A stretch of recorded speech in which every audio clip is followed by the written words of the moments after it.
सम्राट Navyug Marathi news. आवाज तुमचा, बातमी आमची. लातूर येथील देशमुख हॉस्पिटलमध्ये खय्यूम शेख या रुग्णाचा टाके काढताना डॉक्टरांच्या निष्काळजीपणामुळे मृत्यू झाल्याचा गंभीर आरोप नातेवाईकांनी केला आहे. या घटनेनंतर रुग्णाच्या नातेवाईकांनी हॉस्पिटलमध्ये तीव्र आक्रोश व्यक्त केला.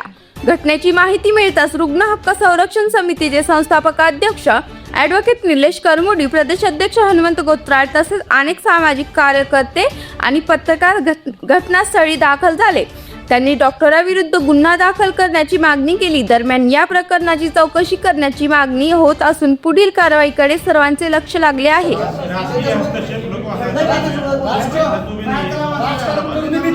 राजकीय लोक कधीच तुम्हाला चांगलं राजकारण करू नये. असे राजकीय लोक कधीच एका ठिकाणी एवढे लोक आले राजकारण करू नये. सगळे लोक न्याय मिळणं ही प्राथमिकता पाहिजे. नातेवाईकांना भेटा, नातेवाईकांना बोला, त्यांचं ऐकून घ्या, पोलीस प्रशासन